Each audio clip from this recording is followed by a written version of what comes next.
everybody, Ben Rogers here, the Raptors Digest, reacting to the Toronto Raptors 101-96 win. Ryker against the Philadelphia 76ers. This is probably the most exciting game of the season to watch. Absolutely, Ben, and I called it. We were in a bit of disarray as Raptors fans, but it went home team, away team, home team, away team. So now we're basically back to an even series, and it's anybody's. It's up for grabs. Whoever can move on. It's up for grabs. And we'll get into it in a sec, but as we said last podcast, we're starting our official stance giveaways now.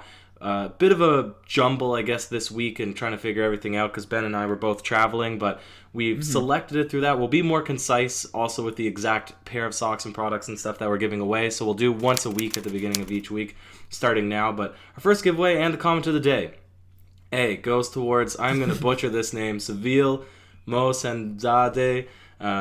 This was like watching an army, speaking of the last game, but it applies to this game as well. It was like watching an army pillage a village of farmers with €1.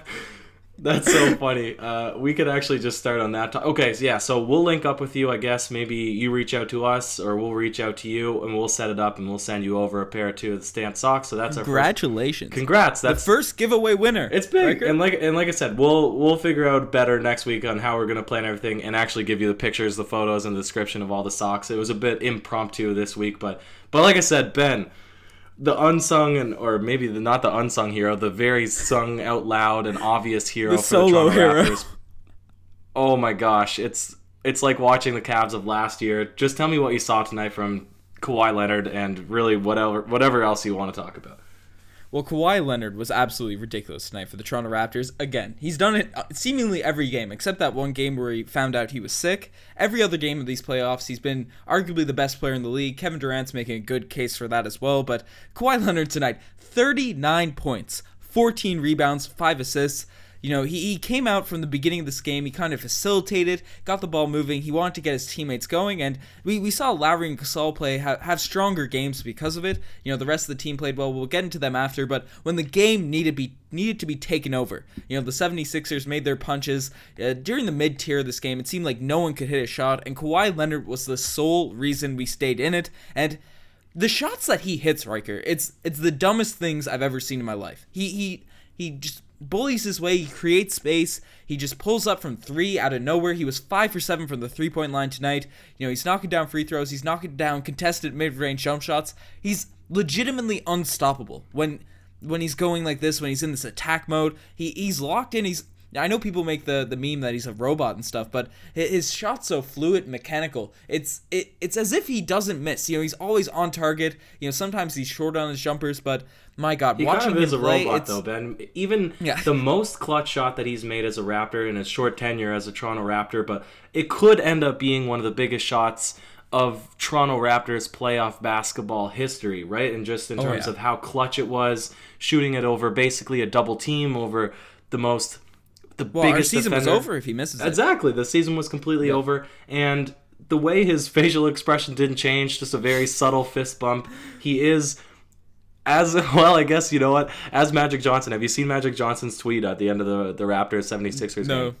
So basically, Magic Johnson, he just said, I don't know who's going to win this series, but I do know that Kawhi Leonard is playing really great.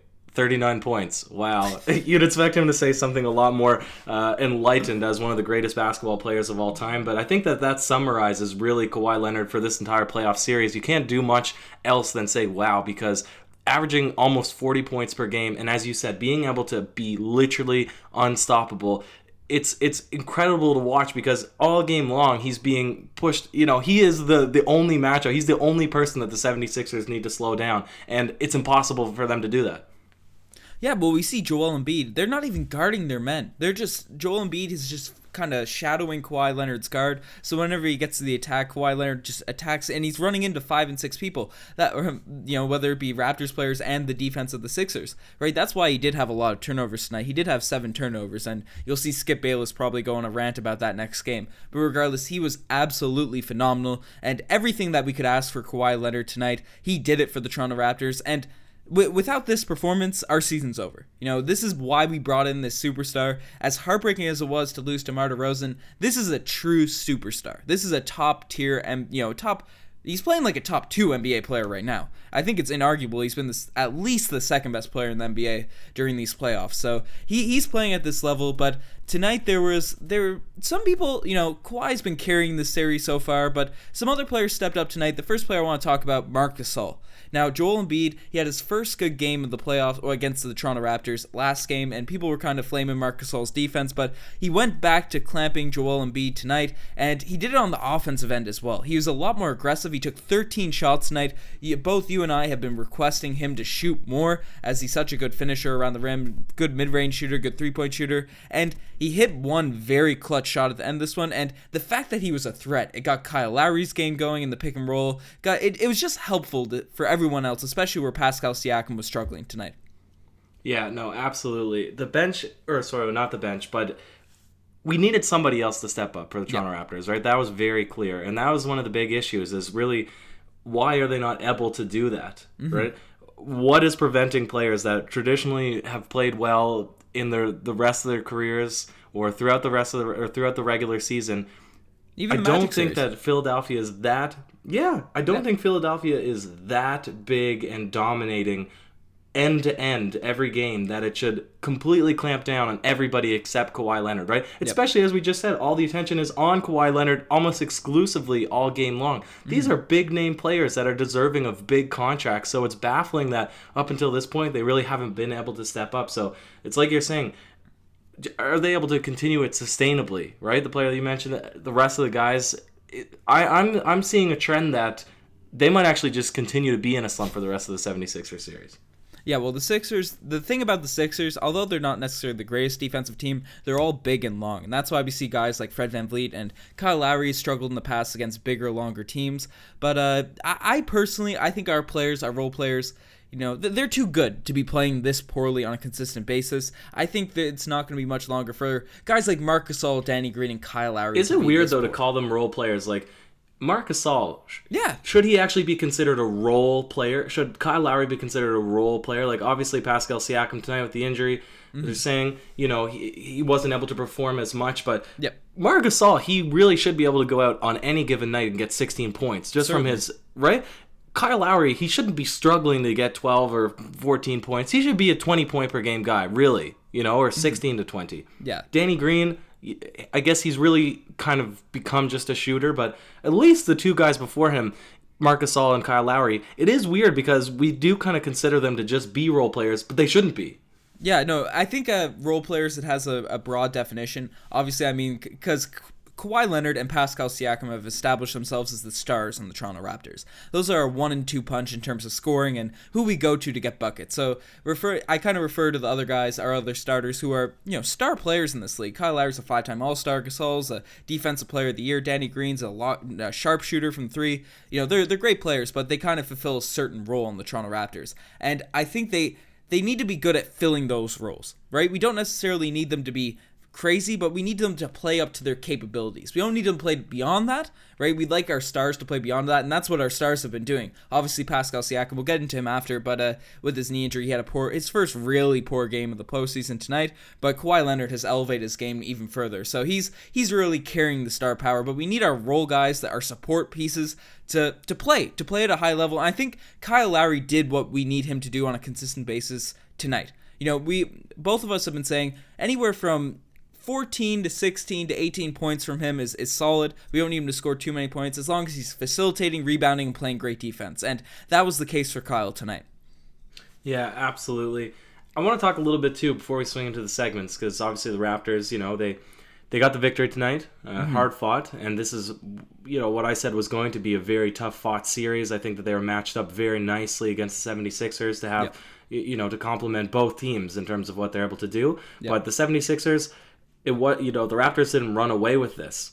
Right? They're able to fight. Jimmy Butler is much of a bigger factor than either of us had considered he would probably end up being. He's scoring at a very high rate. I was most fearful of Jimmy Butler coming into the series. He is a proven Raptors killer. Yep. People are saying that the Raptors killer should disappear now that, just the name of that should disappear now that LeBron is out of the East. And but Jimmy Butler, he was a bigger fear before the LeBron days even. And JJ Redick is now stepping up to be a guy that's hitting some dagger, some clutch like shots against the Toronto Raptors. And then on the flip side, the two biggest names for the 76ers, Ben Simmons and Joel Embiid, were absolutely silent this game. It was kind of weird for me just to see how the roles sort of flipped around, but it speaks towards the depth of the starting lineup of the 76ers. Yeah, that's the scary thing about the Sixers. They're so talented. Arguably, they have the most talented lineup in the Eastern, certainly the Eastern Conference. You can maybe make an argument with the Warriors if you consider Tobias Harris an all-star, but their talent is remarkable. You mentioned it. The Raptors have been shutting down Joel Embiid and Ben Simmons. Joel had that pretty solid game in Game 3, but aside from that, he's been pretty horrible this series, and he has an excuse for it now. He's been sick. I believe he threw up all night last night. That's a report that came out. So he was feeling bad, sore coming into it, and he's injured. So Joel Embiid is struggling, so there might be an excuse there, but he's been locked down by Marc Gasol this series, and Ben Simmons, it's seen from Ben Simmons in the past. We saw it when they played the Celtics last year. He's not very much of a scoring threat when the defense is focused in on him, and Kawhi Leonard is one of the greatest, is probably the best on-the-ball defender in the league right now, if not in NBA history. So, he's going to get shut down by him. But Simmons has played decent defense, but he's not playing up to the star level some people put him at. Yeah, and people are kind of taking away just because of really what the 76ers have been able to achieve. They're taking away from the fact that he is still just a very young player in the NBA, right? He's not experienced yet, and this is the first legitimate playoffs now, so you can't expect too much from Ben Simmons, but he is still underachieving. I think it's reasonable to say, especially when you have guys like Jamal Murray on the Denver Nuggets that are absolutely pouring it in and doing everything for their team. But we're going a bit long. Can we quickly run through the segments here, Ben? Do you have ideas? Certainly. You were able to watch more of the game than I was. Yeah, certainly. Yeah, both of us were actually. I was stuck in an airport, so I was able to watch it. Riker was on a plane, on a train, so I saw the whole one. Riker got a good bit of it, so this is why the podcast is coming out a bit late. But the play that everybody saw, the Kawhi you do him like that play of the day tonight, it's going to Kawhi himself. Riker, that step back three over Joel Embiid at the end of this one. We brought it up earlier in the podcast. Is this the greatest shot? Is this the most important shot in Raptors history so far? I think it will end up being. I mean, if they go to lose the next two games in a row, then of course the importance or the significance of it will be lost and overshadowed by the fact of how disappointing that this season ended up being. But if the Raptors can now use this to rally, win the next game at home, perhaps move on in the series, I think that this shot will be legacy defining for certain. Yeah. No, just the fact I'm watching it. Watching it was just ridiculous. The Raptors had a broken possession. Kawhi Leonard. This is what superstars do, Riker. A guy. The team is just. We saw LeBron James do it to us year after year after year, and to have a guy that can do it to other teams, other good teams. The Philadelphia 76ers have 4 All-Stars on the roster, and we have the player that's hitting the icy shots, hitting the game winners, and Riker. I was shook. I was so shook watching that play happen. I know it wasn't like particularly a game winner, but it was really a game clinching shot and a step back fadeaway over Joel Embiid. That's remarkable. Yeah, well, that's the difference, Ben, between all-stars and superstars. That's really it. Yep, certainly, but not all plays can be the Kawhi you do him like that play of the day, and some just make you say, oh, geez. And tonight, the oh, geez play of the day, Jimmy Butler. Now, he's a guy that's certainly a star in this league, and he's been playing like a superstar in this series, especially, because he always plays like a superstar against the Toronto Raptors, and he hit a pretty... a heartbreaking shot in the fourth quarter. I know watching this game, I'd say all Raptors fans almost had about 8 heart attacks in this fourth quarter, but Jimmy Butler, the Raptors played some great defense on him. He was forced to shoot a turnaround. It was like a 180 3-pointer, and he ended up banking it in, and I said, oh geez, watching that play happen. Yeah, no, that's a perfect play to make. Certainly.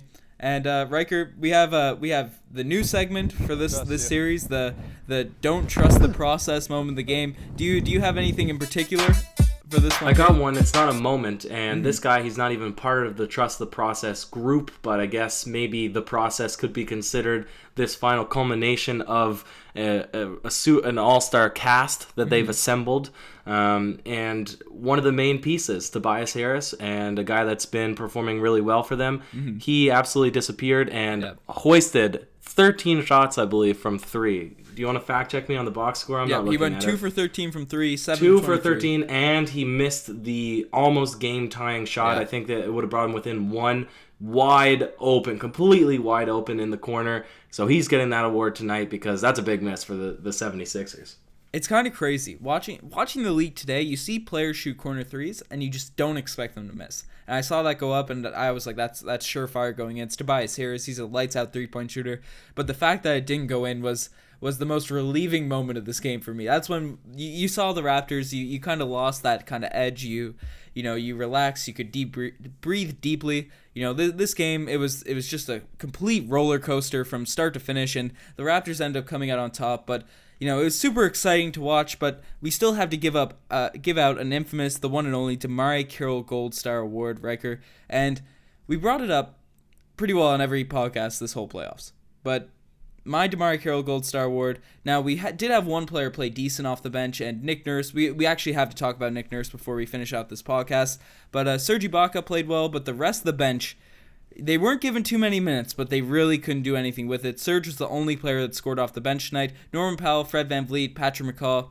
McCaw didn't get really many touches, but Fred VanVleet got blocked on his one jumper. He was out there. In 7 minutes, he was a -6 for the game. And, Norman Powell missed his open 3. It's really unfortunate to see only one player score off the bench for the Toronto Raptors.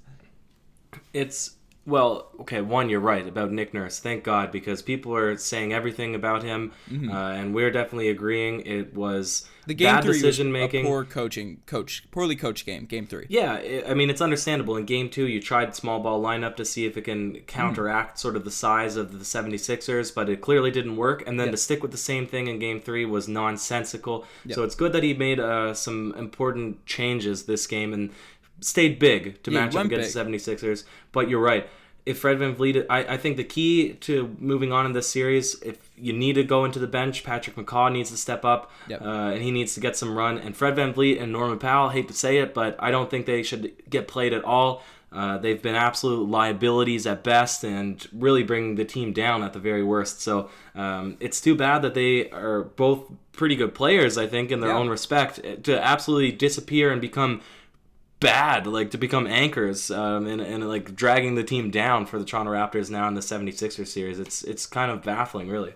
Yeah, particularly Fred VanVleet, because Norman Powell, he's actually done a pretty good job on defense, moving, getting deflections and all that sort of stuff. He just hasn't really been hitting his open shots, and that's what you kind of come to expect from Norman Powell. But Fred VanVleet has been the most disappointing for me. Now, Fred has struggled against bigger guards in the past, obviously being a very small-statured point guard, and he's not the greatest facilitator when a shot isn't going down. He looks to get himself going before everyone else, and then when he's going, he can start facilitating. So his game really isn't suited to the 76ers, and I think if we go further in the playoffs, maybe play the Bucks or the Boston Celtics, the Warriors, depending on whoever we play, we're looking too far ahead. I think if we go further, he could be successful in future series, but against the Sixers, I agree. I don't know if Fred should be played at all. McCaw has shown he can kind of show some ball handling responsibilities. I think McCaw should be given more of Fred's role. Norman Powell, if we do need to go 8 men deep, Norman Powell should be given those minutes. Fred VanVleet has just really struggled in this